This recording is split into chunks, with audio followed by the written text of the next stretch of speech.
ठीक है, मैं लेक्चर शुरू करने लगा हूँ। बिस्मिल्लाहिर्रहमानिर्रहीम। अस्सलाम वालेकुम टू ऑल ऑफ यू। मुझे उम्मीद है कि आप सब खैरियत से होंगे। आज हम डे 11 का टास्क कंप्लीट करेंगे। इस लेक्चर में डे 11 के टॉपिक्स को पढ़ेंगे। टॉपिक्स जो हैं उनमें शामिल है torque, angular momentum and conservation of angular momentum. ये तीन टॉपिक्स हैं जिनको हमने फोकस करना है। तो मैं आपसे ये लाजमी कहूंगा कि आज अपने पास कोई कॉपी या फिर कोई अपने पास लिखने वाली कोई चीज लाजमी रखें, क्योंकि इसमें कुछ क्वेश्चन ऐसे आएंगे जिसको आपको हल करने की जरूरत पड़ जाएगी। ठीक है, लेक्चर के दौरान। मेरा नाम मोहम्मद लुकमान यूसुफ है और मैं लेक्चरर हूँ फिजिक्स का गवर्नमेंट डिग्री का लियाकतपुर में। तो जैसे कि आपको पता है कि आज का जो टॉपिक है, इस टॉपिक का पहला जो हिस्सा है वो है टॉर्क। ठीक है, इस टॉपिक का पहला हिस्सा टॉर्क है। टॉर्क के बारे में हम सब भी पढ़ चुके हैं इससे पहले। टॉर्क आपको पता है कि हम बेसिक लेवल पे, मैट्रिक लेवल पे ये डेफिनेशन पढ़ाते हैं कि ये टर्निंग इफेक्ट ऑफ फोर्स है। फोर्स की वजह से जो रोटेशन पैदा होती है, उस रोटेशन के इफेक्ट को हम टॉर्क कहते हैं, या रोटेशन की क्वांटिटेटिव मेजर को हम टॉर्क कह रहे हैं कि कितना बॉडी को घुमा रहे हैं हम। ठीक है, और इसके बाद एफएससी में हम इसकी एक ये भी डेफिनेशन पढ़ाते हैं कि ये प्रोडक्ट है मोमेंट आर्म का और फोर्स की मैग्नीट्यूड का। मतलब टॉर्क जो है, टॉर्क की जो मैग्नीट्यूड है वो मोमेंट आर्म और फोर्स की मैग्नीट्यूड का प्रोडक्ट है। मोमेंट आर्म क्या होता है? मोमेंट आर्म आपको पता है कि परपेंडिकुलर डिस्टेंस होता है पाइवट पॉइंट और line of action of force के दरमियान। ठीक है, तो जैसे ये देखें कि एक रेंच है या कोई स्पैनर है, इसकी मदद से हम किसी नट को ओपन करने की कोशिश कर रहे हैं, जैसा आपके तस्वीर में आपको नजर आ रहा है। तो ये पूरा का पूरा जो स्पैनर है या ये जो रेंच है, ये रोटेट कर रहा है बिल्कुल सेंट्रल पॉइंट के अराउंड, नट के बिल्कुल सेंट्रल पॉइंट के अराउंड पूरी बॉडी रोटेट कर रही है। तो जिस पॉइंट के अराउंड पूरी बॉडी रोटेट करती है उसको हम पाइवट पॉइंट कहते हैं। ठीक है, ये जो पाइवट पॉइंट या पिवट पॉइंट जो है, ये point during the rotational motion at rest रहता है। पिवट पॉइंट, या कुछ लोग इसको पाइवट प्रोनाउंस करते हैं। तो ये जो पॉइंट है, ये रोटेटरी मोशन के दौरान या जब बॉडी घूम रही होती है तो इस पॉइंट के अराउंड पूरी बॉडी घूमती है, और ये पॉइंट खुद रेस्ट में रहता है। ये इसके अंदर कोई मोशन नहीं होती। ठीक है, इसके अराउंड पूरी की पूरी बॉडी घूम रही होती है। अब आप जिस पॉइंट पर फोर्स लगा रहे हैं, जैसे यहां पर फोर्स लग रही है और यहां पर फोर्स के लिए डॉट शो कर दिया गया, मतलब out of the page force लग रही है। तो जिस पॉइंट पे फोर्स लग रही है और उस पॉइंट पे जो फोर्स जिस लाइन के ऊपर एक्ट हो रही है, जिस लाइन पे फोर्स एक्ट हो रही है, उसको हम line of action of force कहते हैं। ठीक है, ये तो बिल्कुल बेसिक बातें हैं। तो ये line of action of force और पाइवट पॉइंट के दरमियान का जो परपेंडिकुलर डिस्टेंस होता है, इसे हम मोमेंट आर्म का नाम देते हैं। ठीक है, और जो टॉर्क है, ये मोमेंट आर्म और मैग्नीट्यूड ऑफ फोर्स का प्रोडक्ट है। तो मैं आपको बताना ये चाह रहा हूं कि मैंने बताया कि मोमेंट आर्म क्या है, परपेंडिकुलर डिस्टेंस है pivot point and line of action of force के दरमियान। और इसके बाद मैंने आपको ये बताया कि पाइवट पॉइंट कौन सा है। ये वो पॉइंट है जिसके अराउंड पूरी की पूरी बॉडी घूमती है और ड्यूरिंग रोटेशन ये पॉइंट खुद एट रेस्ट रहेगा। ठीक है, और फिर मैंने आपको line of action of force के बारे में बताया कि वो लाइन जिस लाइन के ऊपर फोर्स एक्ट हो रही है उसको line of action of force कहते हैं, और उन दोनों के दरमियान यानी कि line of action of force और पाइवट पॉइंट के दरमियान का जो परपेंडिकुलर डिस्टेंस है, उस डिस्टेंस को हम मोमेंट आर्म का नाम देते हैं। और टॉर्क की जो मैग्नीट्यूड है वो मोमेंट आर्म और मैग्नीट्यूड ऑफ फोर्स का प्रोडक्ट है। ठीक है, ये तो डेफिनेशन थी बेसिक एफएससी और मैट्रिक लेवल तक। और इसकी एक और डेफिनेशन जो मैट्रिक लेवल में पढ़ाई जाती है, टर्निंग इफेक्ट ऑफ फोर्स है। अगर हम टॉर्क को वेक्टोरिकली देखें, तो टॉर्क जो है ये दो चीजों का क्रॉस प्रोडक्ट है। इसमें एक चीज पोजीशन वेक्टर है, दूसरी चीज फोर्स का वेक्टर है। काइंडली महर साहब अपना माइक ऑफ करें अपना, आपकी आवाज आ रही है मुझ तक। अच्छा, मैं बता ये रहा था कि ये जो टॉर्क का वेक्टर है, ये दो चीजों का क्रॉस प्रोडक्ट है, दो वेक्टर्स का, पोजीशन वेक्टर और फोर्स का वेक्टर। ठीक है, अब ये पोजीशन वेक्टर कहां से कहां तक होता है ये मैं पहले बता देता हूं। ये जो पोजीशन वेक्टर आर है, ये पोजीशन वेक्टर उस पॉइंट का पोजीशन वेक्टर होता है जहां पर, काइंडली माइक ऑफ कर दे महर साहब, आपका माइक ऑन है जिसकी वजह से यहाँ पर डिस्टर्बेंस क्रिएट हो रही है, तो मैं आपको खुद म्यूट कर रहा हूँ। अच्छा, मैं ये बता रहा था कि आपके पास जो टॉर्क में जो ये इसका वेक्टर फॉर्म का फार्मूला है, इसमें आर क्रॉस एफ आ रहा है ना, ये दो वेक्टर्स का क्रॉस प्रोडक्ट है, आर पोजीशन वेक्टर और एफ फोर्स का वेक्टर। अब सवाल ये कि आर कहां से कहां तक का पोजीशन वेक्टर है, तो इसमें आर जो है ये पोजीशन वेक्टर है पाइवट पॉइंट से लेके उस पॉइंट तक का जहां पर फोर्स एक्ट हो रही है, यानी कि this is a position vector of a point at which force acts but with respect to the pivot point, not the origin. ये ओरिजिन के लिहाज से पोजीशन वेक्टर नहीं है, ये पाइवट पॉइंट के लिहाज से पोजीशन वेक्टर है। और किस पॉइंट का है, किस पॉइंट की पोजीशन को शो कर रहा है, उस पॉइंट की पोजीशन को शो कर रहा है जिस पॉइंट के ऊपर फोर्स एक्ट हो रही है। जैसे इस तस्वीर में अगर आप देखें तो हमारे पास टॉर्क जो पाइवट पॉइंट है वो बिल्कुल सेंटर ऑफ द नट, या ये इस नट के सेंटर में होगा, और फोर्स एक्ट यहां पर हो रही है बिल्कुल एंड ऑफ द स्पैनर के ऊपर, ठीक है। तो ये सेंटर ऑफ नट से लेके ये एंड ऑफ स्पैनर तक का जो पोजीशन वेक्टर होगा ये आर वेक्टर होगा। अच्छा, ये तो है बेसिक बातें, इसमें ऐसा कोई मुश्किल बात नहीं है। अगर हम टॉर्क की मैग्नीट्यूड को देखें तो ये फोर्स और मोमेंट आर्म को हम स्मॉल एल से शो करते हैं, उन दोनों का प्रोडक्ट है। और मोमेंट आर्म जो होता है, ये बात याद रखिएगा कि टॉर्क फाइंड करते हुए पोजीशन वेक्टर और फोर्स का वो कंपोनेंट लेना है, पोजीशन वेक्टर की मैग्नीट्यूड से मल्टीप्लाई करना है जो कंपोनेंट पोजीशन वेक्टर के परपेंडिकुलर है, ठीक है। जब भी दो वेक्टर्स के आप आपस में दरमियानी कंपोनेंट्स बनाते हैं ना, तो एक कंपोनेंट जो होता है वो पैरेलल होता है और दूसरा जो होता है वो टेंजेंशियल कंपोनेंट, या इसको आप ऐसे कह लें कि परपेंडिकुलर कंपोनेंट होता है। तो जो परपेंडिकुलर कंपोनेंट है, ठीक है, वो आप कंसीडर करेंगे टॉर्क फाइंड करते हुए, ठीक है। अगर आप पोजीशन वेक्टर और फोर्स के दरमियान आपने कौन सा कंपोनेंट टॉर्क प्रोड्यूस कर रहा है फोर्स का, तो वो फोर्स का वो कंपोनेंट टॉर्क प्रोड्यूस कर रहा है जो पोजीशन वेक्टर के परपेंडिकुलर है। पैरेलल वाला कंपोनेंट टॉर्क प्रोड्यूस नहीं करता, ठीक है। और इसी तरह अगर आप फोर्स को की मैग्नीट्यूड लेते हैं और पोजीशन वेक्टर के दो कंपोनेंट बनाते हैं, तो उसमें भी पोजीशन वेक्टर का वही कंपोनेंट यूज करना है जो फोर्स के परपेंडिकुलर है। फोर्स के पैरेलल डायरेक्शन में जो पोजीशन वेक्टर का कंपोनेंट होगा वो मोमेंट आर्म नहीं हो सकता, सिर्फ परपेंडिकुलर डायरेक्शन वाला कंपोनेंट मोमेंट आर्म हो सकता है, ठीक है। तो मुझे उम्मीद है कि आपको ये बातें समझ आई होगी। तो अभी तक बिल्कुल बेसिक बातें की हैं हमने हमने पाइवट पॉइंट को के बारे में पढ़ लिया है, हमने line of action of force को देख लिया है, हमने इसके अलावा मोमेंट आर्म की डेफिनेशन मैंने आपको बता दी है, और टॉर्क की मैग्नीट्यूड की दो बेसिक डेफिनेशंस आपको बता दी हैं। और उसकी वेक्टर फॉर्म में जब आर क्रॉस एफ लिखते हैं तो आर पोजीशन वेक्टर कौन सा है, ठीक है। अच्छा, इसके बाद टॉर्क की अगर आपको डायरेक्शन फाइंड करनी है तो डेफिनेटली आपको पता है कि टॉर्क जो है ये आर क्रॉस एफ यानी कि क्रॉस प्रोडक्ट से फाइंड हो रहा है। और क्रॉस प्रोडक्ट का जो भी क्रॉस प्रोडक्ट ऑफ दो वेक्टर्स का क्रॉस प्रोडक्ट होता है उसकी मैग्नीट्यूड फाइंड करने के लिए आपको पता है कि हम राइट हैंड रूल यूज करते हैं। तो यहां पर भी ऐसा ही करेंगे, आप अपने राइट हैंड की को इस तरह से कर्ल करेंगे कि आपके राइट हैंड की फिंगर्स आर वेक्टर से एफ वेक्टर की तरफ कर लो, ठीक है। तो आपका थंब जो है वो टॉर्क को रिप्रेजेंट करेगा। जैसे आप ये देख सकते हैं कि ये जो आपके पास इस केस में आर और एफ इस प्लेन में है, एफ जो है ये आउट ऑफ द पेज है, आर ये वेक्टर है, ये इस प्लेन में है। अगर आप आर से एफ की तरफ फिंगर्स कर्ल करेंगे, जिस तरह ये हाथ कर्ल हो रहा है, तो आपका थंब अपवर्ड आएगा, और आपका थंब जो है ये आर और एफ दोनों की प्लेन के परपेंडिकुलर होगा। आपका थंब जो है ये आर और एफ की प्लेन के नॉर्मल या परपेंडिकुलर डायरेक्शन में होगा। मतलब टॉर्क जो है वो आर और एफ वेक्टर की प्लेन में लाई कभी नहीं करेगी, वो उसकी परपेंडिकुलर डायरेक्शन में लाई करेगी। और फाइंड करने का तरीका सिंपल राइट हैंड रूल है, इसमें मुझे उम्मीद है कि कोई मुश्किल आपको पेश नहीं आएगी। हाँ, अगर इस तरह से है कि आपको आपके पास इस तरह की सिचुएशन है जैसे अभी मैंने दिखा दिया, ठीक है, मतलब ये कि स्पेनर इस साइड पर है और इस साइड से आप उसे out of the page rotate कर रहे हैं, तो इस केस में आपकी फिंगर्स जो है वो इस तरह से कर लूंगी जैसे अभी ये हाथ बना हुआ है, डाउन यानी कि क्लॉकवाइज टर्निंग होगी। ऊपर वाली केस में फिंगर्स की एंटी क्लॉकवाइज टर्निंग है और थंब अपवर्ड है, नीचे वाले केस में फिंगर्स की क्लॉकवाइज टर्निंग है और थंब डाउनवर्ड है, ठीक है। तो यहां पर आपके पास जो टॉर्क है वो डाउनवर्ड डायरेक्शन में आएगी। अच्छा, बताने का मकसद यहां पर यह है कि जब आपके पास क्लॉकवाइज कोई बॉडी रोटेट कर रही हो तो उसकी टॉर्क की डायरेक्शन उस वाली प्लेन के डाउनवर्ड डायरेक्शन में होती है, उस वाली प्लेन के नॉर्मली डाउनवर्ड डायरेक्शन में होती है।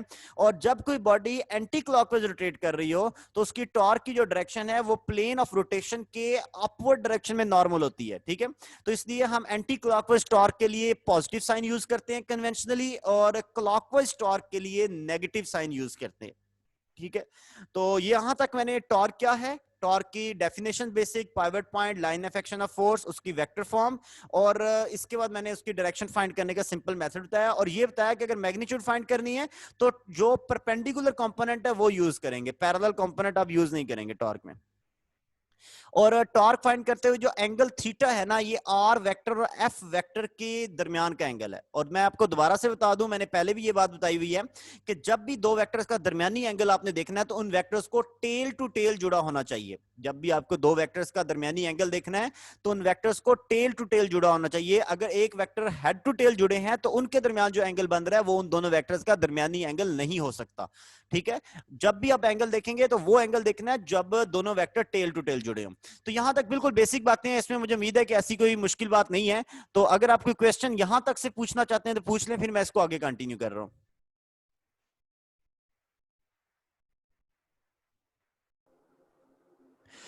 अच्छा, इसके बाद इसके कुछ मजीद एस्पेक्ट्स में पढ़ाता हूं आपको, डिस्कस करने वाले हैं हम। एक तो टॉर्क जो है ना, ये हमेशा along the axis of rotation होगा। और एक्सिस ऑफ रोटेशन आपको पता है कि ये प्लेन ऑफ रोटेशन के एक नॉर्मल लाइन होती है। तो इसलिए टॉर्क भी चूंकि अलोंग द एक्सिस डायरेक्शन इसकी लाई करती है, तो ये एक एक्सियल वेक्टर है। टॉर्क चूंकि एक्सिस ऑफ रोटेशन के लॉन्ग लाई करता है तो इसकी जो डायरेक्शन है वो एक्सियल डायरेक्शन, एक्सियल वेक्टर से कहते हैं। और ये प्लेन जो होती है आर और एफ या फिर प्लेन ऑफ रोटेशन जो है उसके ये हमेशा नॉर्मल या परपेंडिकुलर डायरेक्शन में होगा। ठीक है, टॉर्क का यूनिट जो है वो आपको पता है कि न्यूटन मीटर है। और इसका एसआई सिस्टम में जो इसका यूनिट होगा वो डाइन सेंटीमीटर होगा। इसकी dimension M L square T minus 2 है। तो अगर एक बॉडी पर बहुत सारी टॉर्क्स एक्ट हो रही हैं और आपको नेट टॉर्क निकालना है, तो चूंकि टॉर्क भी एक वेक्टर क्वांटिटी है तो आप तमाम टॉर्क्स को वेक्टोरिकली सम करें और आप फिर उसका सम निकाल लें। ठीक है, वो आपके पास नेट टॉर्क आ जाएगी। टॉर्क मैक्सिमम तब होगी जब फोर्स का वेक्टर और जो पोजीशन वेक्टर है टॉर्क फाइंड करते हुए ये दोनों आपस में परपेंडिकुलर हैं तो टॉर्क मैक्सिमम है। अगर ये पैरेलल या एंटी पैरेलल हैं तो टॉर्क मिनिमम है। ठीक है, और पैरेलल और एंटी पैरेलल होने का मतलब ये कि ये दोनों वेक्टर्स आपस में कोलिनियर हैं, मतलब सेम लाइन के ऊपर अगर लाई कर रहे हैं तो फिर आपके पास टॉर्क जो है वो मिनिमम हो जाएगी, ये टॉर्क होगी नहीं। ठीक है, टॉर्क मैक्सिमम तब होगी जब ये दोनों वेक्टर्स आपस में परपेंडिकुलर होंगे। ठीक है, तो आपको किसी भी फोर्स और एंगल के लिए जो मैग्नीट्यूड ऑफ टॉर्क है वो डिपेंड करता है कि पोजीशन वेक्टर की मैग्नीट्यूड कितनी है। ठीक है, तो जितना पोजीशन वेक्टर की मैग्नीट्यूड ज्यादा होगी उतनी टॉर्क की भी मैग्नीट्यूड ज्यादा हो सकती है, या फिर आपको उतनी कम फोर्स लगा के रिक्वायर्ड टॉर्क आप प्रोड्यूस कर सकते हैं। तो मतलब बात करने का यह है कि अगर आप मोमेंट आर्म को बढ़ा दें तो फोर्स कम भी हो तो फिर भी आप रिक्वायर्ड टॉर्क को प्रोड्यूस कर सकते हैं। ठीक है, इसकी कुछ एग्जांपल्स यहां पर अभी शो होंगी। जैसे कि आपने देखा होगा कि जो हैंडल होता है प्रोवाइड किया जाता है फिर near the free edge of the plank of the door. तो आपके पास जो डोर है उसके ऊपर जो हैंडल लगा होता है ना वो हम बिल्कुल एज पे लगाते हैं, यानी कि जो फ्री एज आपको पता है डोर का एक एज तो फिक्स है, उसको जहां पर हमने कब्जे वगैरह लगा के फिक्स किया होगा, और दूसरा एज जो फ्री है जिसको हम पुश एंड पुल करते हैं, तो हमेशा हैंडल उसके बिल्कुल एंड पे लगा होता है। एंड पे क्यों लगा होता है? क्योंकि जो पाइवट पॉइंट है ना वो तो वहां उस पॉइंट पर है जहां पर डोर फिक्स है। ठीक है, तो जितना हम हैंडल को डोर की बाहर वाली साइड पे लेके आएंगे, मतलब फ्री एज की तरफ ले आएंगे, उतना आपका उससे फासला, मतलब जो फिक्स पॉइंट है या जो पाइवट पॉइंट है या जो कब्जा उसका लगा हुआ है उससे उतना फासला आपका बढ़ेगा। जितना फासला बढ़ेगा उतना मोमेंटम बढ़ेगा, और जितना मोमेंटम बढ़ेगा उतना टॉर्क पैदा करना आपके लिए आसान है, क्योंकि फिर उतनी कम फोर्स लगा के भी आप मतलूबा टॉर्क पैदा कर सकते हैं। क्योंकि टॉर्क है ना आर एफ साइन थीटा, तो अगर आप फोर्स कम भी लगाएं और आर की वैल्यू ज्यादा हो या मोमेंटम ज्यादा हो तो कम फोर्स से भी मतलूबा टॉर्क पैदा की जा सकती है। तो इसलिए आप हमेशा जो डोर के ऊपर जो हैंडल है वो बिल्कुल फ्री एज ऑफ डोर की तरफ लगाते हैं। ठीक है, और इसी तरह अगर आपको कोई स्क्रू वगैरह ओपन करना है, ठीक है, तो आप उसके लिए जनरली आपके पास जो भी आप स्पैनर वगैरह यूज करेंगे वो भी थोड़ी ज्यादा लेंथ वाला यूज होगा। अच्छा, आपने ये सी वाले पॉइंट में बड़ी इंपॉर्टेंट बात लिखी हुई है कि आपने विलेजेस में, गांव में ये देखा होगा, वो जो आटा पीसने वाली एक छोटी सी चक्की होती है। ठीक है, आप उस आटा पीसने वाली चक्की के ऊपर देखें जो बिल्कुल घरों में यूज होती है, आजकल तो काफी हद तक नायाब हो गई है बिल्कुल, जिसमें हाथ से आटा पीस सकते हैं हम।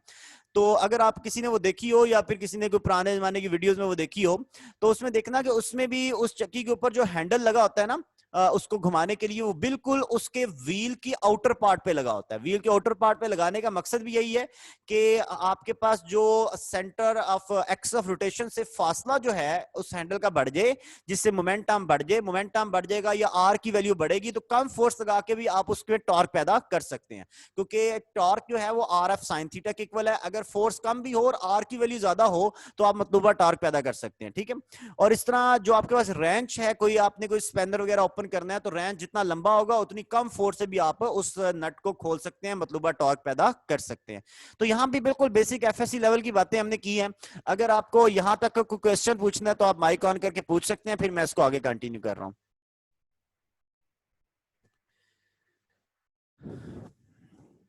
ठीक है, अभी तक बातें बिल्कुल सिंपल है, इसमें एज सच कोई मुश्किल बात नहीं की। टॉर्क के बारे में बेसिक उसका इंट्रोडक्शन देखा है हमने, pivot point, line of action of force, उसकी वेक्टर फॉर्म, पोजीशन वेक्टर, फिर उसके कुछ एस्पेक्ट्स देखे हैं कि वो एक्सियल वेक्टर है और मोमेंट आर्म बढ़ाने से फोर्स कम करके। सॉरी, दरमियान में गैप आ गया था कोई कॉल आने की वजह से, मैं इसको दोबारा से कंटिन्यू करता हूँ, एक सेकंड होल्ड कीजिएगा। आपने डाइवर्ट नहीं लगाया था, कॉल डाइवर्ट? नहीं, आपने मुझे कहा था कि आपने मुझे तरीका बताना है, फिर आपने बताया नहीं, तो आप मुझे इसका तरीका बता दें ताकि मैं लगा दूं उसको डाइवर्ट पे। सर कुछ लोगों का इशू आ रहा है, आप उनको जूम मीटिंग में इन कर दें सर। नहीं, मैंने कर दिया, पहले वो शो नहीं हो रहे थे तो अभी अभी शो हुए हैं तो मैंने उनको इन कर दिया है सबको। सर उनका नेट का मसला भी हो सकता है, इसलिए कनेक्ट नहीं हो रहा। हाँ, मे भी ऐसा हो, हाँ, क्योंकि अगर उनके पास नेट वीक है तो डेफिनेटली फिर वो उनका जो है मेरे पास एडमिट करने वाला मैसेज आएगा ही नहीं, तो इसलिए मैं एडमिट शायद नहीं कर पाऊंगा। अच्छा, मैं अब आपको ये बता रहा हूँ कि यहाँ पर अभी जो मैंने पहले सारी बातें की हैं, टॉर्क की बेसिक डेफिनेशन और उसकी जनरल बातें सारी डिस्कस कर ली हैं। अब आपके सामने मैंने एक तस्वीर बना दी है, इसमें आपको एक रॉड सा नजर आ रहा है और रॉड यहाँ पर पाइवट है जहां पर पॉइंट ए है, इसकी टोटल लेंथ एल है और यहाँ पर एंगल थीटा है। तो मुझे निकालनी है फोर्स, सॉरी टॉर्क निकालनी है, और ये जो फोर्स लग रही है ना, ये डाउनवर्ड पी फोर्स है। तो क्या कोई मुझे सॉल्व करके बता सकता है कि इसका आंसर क्या आएगा, क्या टॉर्क की मैग्नीट्यूड कितनी होगी?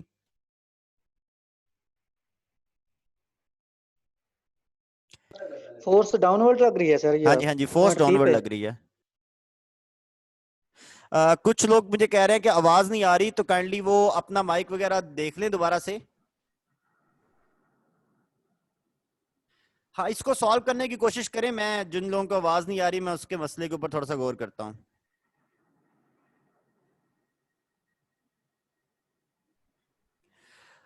अच्छा, इसमें आप क्या करेंगे, मैंने आपको पहले भी बताया था कि आपके पास जो फोर्स है और जो पोजीशन वेक्टर है उसके दरमियान जो एंगल है, आपने वो एंगल यूज करना है जो एंगल उनकी टेल्स के दरमियान बनेगा। आर और एफ वेक्टर का जब दरमियानी एंगल आपने निकालना है तो एंगल वो यूज करना है जो उनकी टेल्स के दरमियान एंगल होगा। तो अगर आप पी वेक्टर को, स्लाइडिंग वेक्टर पी को यहां बना दें, नीचे बना दें, ठीक है, तो आप जब इसका एंगल बनाएंगे, अगर यहां पर एंगल थीटा बन रहा है तो इसके दरमियान जो आपके पास P और ये जो यहां पर लेंथ है इसके दरमियान जो एंगल बनेगा वो एंगल बनेगा 90 माइनस थीटा। या बना के देखिएगा, ठीक है। अगर P वेक्टर की टेल और ये L वेक्टर के टेल आप इसके साथ जो आप एंगल बनाएंगे, अगर आप एंगल बनाएं तो यहां पर इन दोनों के दरमियान जो एंगल बनेगा वो 90 माइनस थीटा होगा, ठीक है। अगर इसी वेक्टर को आगे कंटिन्यू कर दूं और इस वेक्टर को नीचे ले आऊं तो ये दोनों वेक्टर्स के दरमियान जो एंगल होगा वो टोटल एंगल जो बनेगा वो बनेगा, यहां पर जो एंगल बनेगा वो बनेगा आपके पास 90 माइनस थीटा, ठीक है। तो जब वो एंगल बनेगा आपके पास 90 माइनस थीटा एंगल बनेगा, तो उस एंगल में आप जब फोर्स टॉर्क फाइंड करेंगे तो टॉर्क का फार्मूला होगा P L sine of 90 minus theta, ठीक है। क्या फार्मूला होगा? P L sine of 90 minus theta, और साइन 90 माइनस थीटा क्या हो जाता है? Cos theta.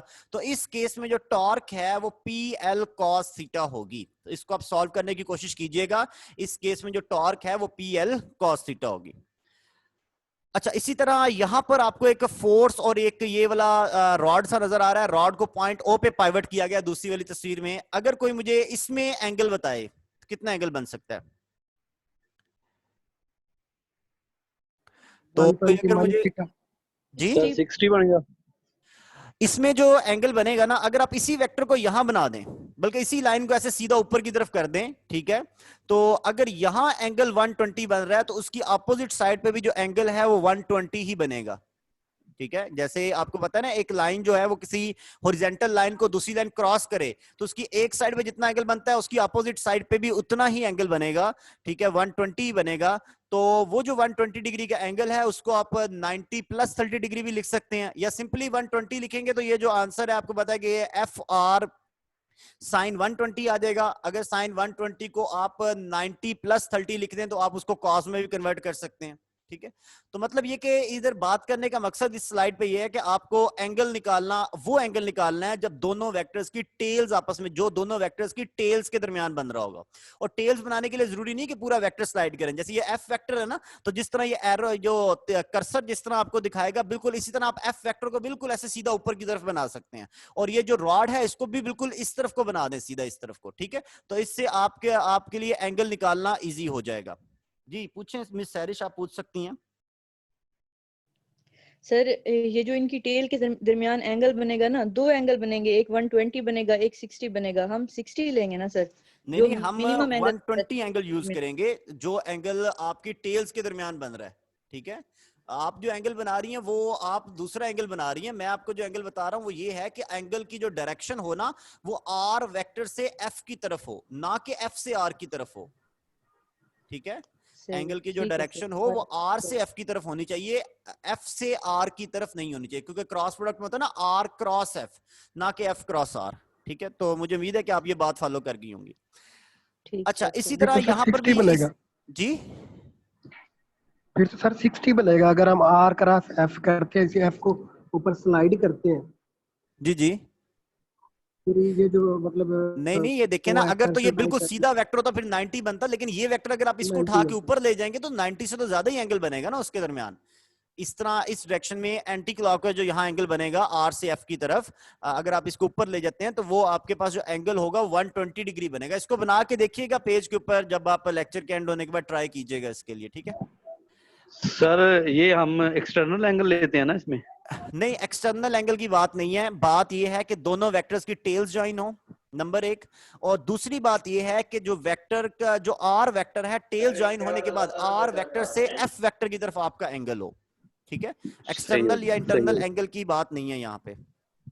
सही। अच्छा खैर, तो इसके बाद इसी तरह आप यहाँ पर इसमें भी आप एंगल बनाने की कोशिश करें। ठीक है, इसमें तो बिल्कुल 90 डिग्री का एंगल बनेगा। अगर आप इसी एक्टर को ऊपर की तरफ बना देते हैं तो यहाँ पर भी तीसरी वाली तस्वीर में जो है वो 90 डिग्री का एंगल बनेगा। ठीक है, अच्छा इसी तरह आपके पास मैं एक और दो तस्वीरें दिखा रहा हूँ। ये तस्वीर है, इसमें भी आपने एंगल बनाने की कोशिश करनी है। ठीक है, इसमें जो एंगल है वो 30 डिग्री ही बनेगा। इसमें जो एंगल है वो 30 डिग्री ही बनेगा इस केस में। ठीक है, हाँ ये आखिरी वाली तस्वीर में कितना एंगल बनेगा और कितनी टॉर्क होगी, ये कोई बताए मुझे? ये बहुत ही आसान है। जीरो टॉर्क होगी, जीरो टॉर्क होगी, बिल्कुल ठीक है, क्योंकि इसमें लाइन ऑफ एक्शन जो है वो पाइवट पॉइंट में से पास हो रहा है। इनके दरमियान जो एंगल है वो 0 डिग्री या 180 डिग्री बन सकता है, और इस एंगल के ऊपर आपको पता है कि साइन 0 हो जाता है और टॉर्क प्रोड्यूस नहीं होगी। ठीक है, अच्छा इसको मैं अब आगे कंटिन्यू कर रहा हूं। इस अगली एक स्लाइड पे मैं एक आपको बात बता दूं कि जब भी दो फोर्सेस एक्ट कर रही हो, दोनों फोर्सेस का लाइन ऑफ एक्शन सेम ना हो। सर इसका मतलब है हमने राड को भी बढ़ाना है आगे और फोर्स को भी। हाँ जी, आपने बस करना क्या है, आपने इसी को थोड़ा आगे कर दें यार, ऐसे समझेंगे इस वेक्टर को स्लाइड कर लें आगे, जैसे मैंने स्लाइडिंग वेक्टर बताया था, इस वेक्टर को भी स्लाइड करके ऊपर ले जाएं। ठीक है, तो ये नहीं कि उनकी मैग्नीट्यूड चेंज नहीं करेंगे आप, सिर्फ आप अपनी अंडरस्टैंडिंग के लिए उनको स्लाइड करेंगे। ठीक है, ये नहीं कि आप उसको लंबा करके वेक्टर को, उसकी मैग्नीट्यूड को हरगिज चेंज नहीं करेंगे, सिर्फ अपनी अंडरस्टैंडिंग के लिए ही उसको स्लाइड करेंगे आप। सर लास्ट वाली फिगर में एंगल 0 बनेगा या 180 बनेगा? लास्ट वाली फिगर में एंगल 180 बनेगा। ठीक है, और साइन 180 पे भी आपको पता है कि 0 ही होता है, और उसकी वजह से आपके पास जो एंगल है वो साइन 180 0 तो टॉर्क 0 हो जाएगी। अच्छा खैर, मैं ना अब बात कर रहा हूं, पहले तो मैंने बात की थी सिंगल फोर्स। अगर फोर्सेस दो हो जाए, मतलब कि एट अ टाइम एक से ज्यादा फोर्सेस एक्ट हो रही हो, और अक्सर इस तरह की फोर्सेस एक्ट हो रही होती हैं कि उसमें आपके पास दो फोर्सेस होती हैं, दोनों का लाइन ऑफ एक्शन वो सेम नहीं होता। ठीक है, और दोनों जो हैं वो बिल्कुल एक दूसरे के अपोजिट डायरेक्शन में एक्ट कर रही होती हैं। ठीक है, डायरेक्शन बिल्कुल एक दूसरे के अपोजिट होती है, लेकिन लाइन ऑफ एक्शन सेम नहीं होता। अगर लाइन ऑफ एक्शन सेम हो, डायरेक्शन अपोजिट हो, तो फिर तो वो दोनों फोर्सेस का जो टॉर्क है वो, उनका सम वहां पर, टॉर्क जो है वो वहां पर 0 हो जाएगा। ठीक है, लेकिन मैंने आपको ये बताया कि लाइन ऑफ एक्शन भी सेम ना हो, मतलब कि दोनों एक सेम पॉइंट के ऊपर एक्ट ना कर रही हो, ठीक है। और दूसरी बात ये कि दोनों बिल्कुल अपोजिट इन डायरेक्शन हो और दो फोर्सेस हो, तो उस केस में हम उसे कहते हैं couple of forces. Couple of forces की जो डेफिनेशन है वो यही बनती है कि आपके पास दो फोर्सेस हो, दोनों की मैग्नीट्यूड्स इक्वल हो, डायरेक्शंस अपोजिट हो और लाइन ऑफ एक्शन भी सेम ना हो। अगर कपल ऑफ फोर्सेस एक्ट हो रही हैं तो आपने टॉर्क कैसे निकालनी है कि आपने क्या करना है कि आपने उन दोनों फोर्सेस में से किसी एक फोर्स की मैग्नीट्यूड मल्टीप्लाई बाय उन दोनों फोर्सेस के दरमियान का परपेंडिकुलर डिस्टेंस। अगर दो फोर्सेस हैं, दोनों कपल ऑफ फोर्सेस हैं, तो चूंकि दोनों की मैग्नीट्यूड इक्वल है तो उन दोनों में से किसी एक की मैग्नीट्यूड और उन दोनों के दरमियान का परपेंडिकुलर डिस्टेंस, ठीक है, किसी एक की मैग्नीट्यूड से दोनों के दरमियान का परपेंडिकुलर डिस्टेंस मल्टीप्लाई कर देंगे तो आपके पास वो टॉर्क या कपल ऑफ फोर्स आ जाएगा, ठीक है।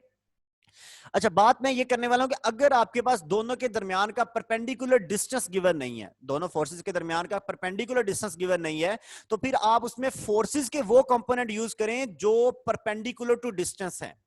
जैसे आपको ये पहली वाली तस्वीर नजर आ रही है, इसमें दो फोर्सेस हैं, दोनों ही 10 न्यूटन की हैं, दोनों ही बिल्कुल एक दूसरे के अपोजिट डायरेक्शन में हैं और दोनों का लाइन ऑफ एक्शन भी सेम नहीं है, एक फोर्स यहां एक्ट हो रही है, एक यहां एक्ट हो रही है, तो डेफिनेटली ये दोनों फोर्सेस टॉर्क प्रोड्यूस करेंगी। तो इसका एक मुश्किल तरीका तो ये है कि पहले आप दोनों के इंडिविजुअल अलग-अलग टॉर्क निकालें और सेपरेट टॉर्क निकालने के बाद उनको ऐड करें, और दूसरा तरीका यह है कि कपल ऑफ फोर्स वाले फार्मूले से टॉर्क निकालें। तो वो तरीका ज्यादा आसान है कि आप क्या करेंगे, किसी एक फोर्स की मैग्नीट्यूड से दोनों के दरमियानी परपेंडिकुलर डिस्टेंस से मल्टीप्लाई करेंगे। हाँ, अगर परपेंडिकुलर डिस्टेंस मुयस्सर नहीं है, आपको परपेंडिकुलर डिस्टेंस नजर नहीं आ रहा, तो फोर्स का वो कंपोनेंट यूज करें जो दोनों के दरमियान परपेंडिकुलर होगा, जो डिस्टेंस के परपेंडिकुलर होगा। जैसे यहां पर अगर इस केस में आप देखें तो आपको पता है कि यहां पर फोर्स का जो साइन थीटा वाला कंपोनेंट होगा वो डिस्टेंस के परपेंडिकुलर होगा। जो फोर्स का साइन थीटा वाला कंपोनेंट होगा वो डिस्टेंस के परपेंडिकुलर होगा। तो 10 न्यूटन का जब साइन 30 करेंगे आप, तो आंसर आ जाएगा 5 न्यूटन, क्योंकि साइन 30 1/2 होता है। तो आपके पास जो परपेंडिकुलर कंपोनेंट्स हैं फोर्स के, इस कपल ऑफ फोर्स के, वो 5 न्यूटन वाले हैं, ठीक है। और इन दोनों के दरमियान परपेंडिकुलर डिस्टेंस भी 6 मीटर है। तो फिर आप 5 को 6 से मल्टीप्लाई करेंगे तो आपके पास टॉर्क 30 न्यूटन मीटर आ जाएगी। तो ये बात आप समझ गए होंगे, मुझे उम्मीद है। जी जी भगवान साहब, ये आप कह रहे हैं कि जो अपर फोर्स है 10 न्यूटन की, जी जी, ये आप कह रहे हैं कि इसका जो एक्शन पॉइंट है वो सेम नहीं है, तो आपने डिस्टेंस तो सेम मेंशन किया हुआ, इधर भी 3 मीटर है, उधर भी 3 मीटर है। नहीं नहीं, तो जरूर पॉइंट ऑफ मेरी बात सुनिएगा दोबारा से, मैं आपको बताता हूँ। लाइन ऑफ एक्शन सेम नहीं है, मतलब ये कि डिफरेंट पॉइंट्स पे एक्ट हो रही हैं, ठीक है। और अगर आप इस फोर्स को पकड़ के यहां से थोड़ा सा करीब कर दें, 3 मीटर से कम डिस्टेंस कर दें, तो तब भी ये फोर्सेस कपल ऑफ फोर्सेस ही रहेंगी, ठीक है। फर्ज करें आप इसका जो यहां पर जो लेफ्ट साइड वाली फोर्स है उसको आप 1 मीटर कर देते हैं, सेंटर से उसका डिस्टेंस जो है वो 1 मीटर कर देते हैं, तो उस केस में आपके पास दोनों फोर्सेस के दरमियान का डिस्टेंस जो है वो 4 मीटर रह जाएगा। तो तब भी आपको यही करना है, आपने दोनों फोर्सेस का वो कंपोनेंट यूज करना है जो परपेंडिकुलर टू डिस्टेंस है और उसको 4 मीटर डिस्टेंस से मल्टीप्लाई कर दें, ठीक है।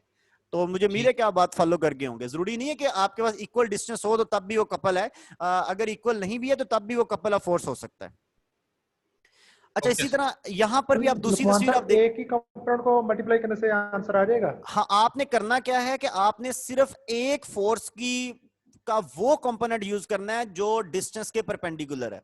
एक फोर्स का वो कंपोनेंट यूज करना है जो डिस्टेंस के परपेंडिकुलर है, उस कंपोनेंट को आपने मल्टीप्लाई करना है दोनों फोर्सेस के दरमियानी डिस्टेंस से। दोनों फोर्सेस का जितना भी दरमियानी डिस्टेंस बन रहा है, जैसे इस केस में 6 मीटर बन रहा है, तो आपने उसको 6 मीटर से मल्टीप्लाई कर देना है, ठीक है। तो आंसर वही आएगा जो आप सेपरेट फोर्सेस की टॉर्क्स निकाल के सम करके जो आंसर निकालते हैं, इसका भी वही आंसर आएगा, ठीक है। अच्छा, ये एक और तस्वीर आपको नजर आ रही है। इस तस्वीर में आप ये बताएं कि क्या यहां पर टॉर्क कितनी प्रोड्यूस होगी?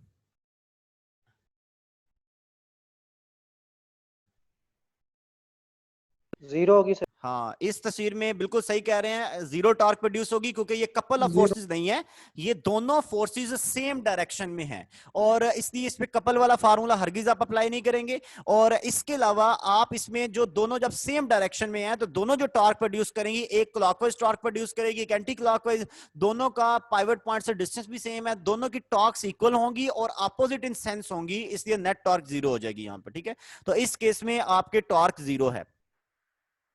अच्छा, इसी तरह एक तीसरे वाला है, इसमें आप ये देखें कि जो एंगल है ना वो आपको थीटा एंगल दिया गया है, जैसे ब्लैक कलर वाला एंगल दिया गया थीटा, ठीक है। तो इसमें अगर आप परपेंडिकुलर कंपोनेंट निकालेंगे तो वो कॉस थीटा वाला आएगा, आपको जो टॉर्क प्रोड्यूस करने वाला जो परपेंडिकुलर कंपोनेंट निकालेंगे डिस्टेंस के, तो वो एफ कॉस थीटा आएगा, ठीक है। या फिर अगर आप ये वाला एंगल यूज करना चाहते हैं तो आप एफ साइन 90 माइनस थीटा करेंगे तो दोबारा से आंसर वो एफ कॉस थीटा ही आएगा। तो मतलब ये कि ये तस्वीर दिखाने का मकसद ये है कि अगर आपको एंगल इस तरह से दिया हुआ है, ये वाला एंगल दिया हुआ है यहाँ वाला, तो फिर आप जो कंपोनेंट यूज करेंगे वो कंपोनेंट आपने कॉस थीटा वाला कंपोनेंट यूज होगा, ठीक है। जो परपेंडिकुलर कंपोनेंट है वो कॉस थीटा वाला यहाँ बन रहा होगा, साइन थीटा वाला नहीं है। अगर साइन थीटा वाला बनाएंगे भी तो ये एंगल यूज करना पड़ेगा जो आपको ऑरेंज कलर से नजर आ रहा है, जो 90 माइनस थीटा और 90 माइनस थीटा आपको पता है कि पुट करने से दोबारा से साइन जो है वो कॉस में कन्वर्ट हो जाएगा, ठीक है। तो इस केस में जो टॉर्क होगी वो कितनी होगी, वो होगी F L cos of theta. कितनी टॉर्क होगी, F L cos of theta, क्योंकि यहां पर भी कपल ऑफ फोर्सेस एक्ट हो रही हैं। एक फोर्स की मैग्नीट्यूड जो है वो एफ है और उसके बाद उनका परपेंडिकुलर कंपोनेंट देखें तो वो एफ कॉस थीटा है। तो परपेंडिकुलर कंपोनेंट को आप दोनों फोर्सेस के दरमियानी लेंथ से या दरमियानी डिस्टेंस से मल्टीप्लाई कर दें, तो एफ कॉस थीटा को जब आप उनके दरमियानी डिस्टेंस एल से मल्टीप्लाई करेंगे तो एफ एल कॉस थीटा इस केस में टॉर्क होगी। अच्छा, इसी तरह यहां पर एक सिंपल पेंडुलम नजर आ रहा है आपको। अगर आपको ये थीटा 1 एंगल दिया जाए तो आप ये देख सकते हैं कि सिंपल पेंडुलम में एम जी कॉस थीटा वाला जो कंपोनेंट होता है वो तो टेंशन के साथ कैंसिल आउट हो गया, या वो ये इस पॉइंट पे पाइवट पॉइंट है जहां पर ये फिक्स किया हुआ है, तो एम जी कॉस थीटा का तो line of action pivot point से पास हो रहा है, वो तो टॉर्क पैदा नहीं करेगा। टॉर्क कौन पैदा करेगा, एम जी साइन थीटा। और अगर ये थीटा 1 एंगल दिया हुआ है तो फिर एम जी साइन थीटा 1 जो है ये टॉर्क प्रोड्यूस करेगा। अगर आपको एंगल ये दे दिया जाए थीटा 2, तो आपको पता है कि इस केस में थीटा 2 जो है वो 90 माइनस थीटा 1 है, ठीक है। तो इस केस में भी आप जब आंसर निकालेंगे तो इस केस में अगर आपको ये वाला एंगल दे दिया जाए, थीटा 2 वाला एंगल दे दिया जाए, तो इस केस में जो आपका आंसर होगा वो कॉस थीटा से आप निकलेगा, ठीक है, क्योंकि आप 90 माइनस थीटा 1 जब पुट करेंगे तो आंसर वो कॉस थीटा में चला जाएगा। सही है, तो मुझे उम्मीद है कि आप इस बात को फॉलो कर रहे होंगे, ठीक है। तो इस केस में आपको ये बात समझ आ गई होगी कि अगर ये वाला एंगल दिया है तो फिर तो simply M G sine theta से, अगर ये वाला एंगल दिया है मतलब कि जो हॉरिजॉन्टल लाइन के साथ वाला एंगल दे दिया है, वर्टिकल लाइन के साथ वाला एंगल नहीं दिया, तो फिर आपको पता है कि वो 90 माइनस थीटा में आएगा, तो वो कॉस थीटा वाला कंपोनेंट यूज होगा।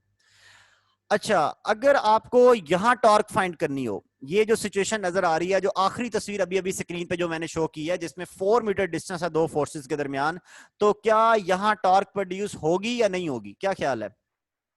रिड्यूस होगी सर, जी रिड्यूस होगी। प्रोड्यूस इस वाले होगी सर बिल्कुल, जी, एक फोर्स यानी कि फोर्स एक साइड पे ज्यादा है, हाँ प्रोड्यूस होगी। क्यों होगी, रीजन ये है कि फोर्स एक इसमें साइड भी पे ज्यादा टॉर्क प्रोड्यूस हाँ होगी, बिल्कुल डायरेक्ट कपल होगा ऑफ सर। फोर्सेस नहीं है इस साइड पे, सॉरी बिल्कुल मैग्नीट्यूड्स इक्वल नहीं है फोर्सेस की, और मैग्नीट्यूड्स इक्वल ना होने की रीजन आपको सामने नजर आ रही है तस्वीर में कि एक 10 न्यूटन की है और एक 20 न्यूटन की फोर्स है, तो दोनों इक्वल टॉर्क्स पैदा नहीं करेंगी। 20 न्यूटन वाली डेफिनेटली ज्यादा टॉर्क प्रोड्यूस करेगी, हालांकि पता सबको चल रहा है कि ये दोनों टॉर्क्स एक दूसरे को कैंसिल आउट कर रही हैं, लेकिन चूंकि 20 न्यूटन वाले की टॉर्क ज्यादा है तो इसलिए नेट टॉर्क प्रोड्यूस होगी, आप इसकी टॉर्क कभी भी जीरो पुट नहीं करेंगे, ठीक है।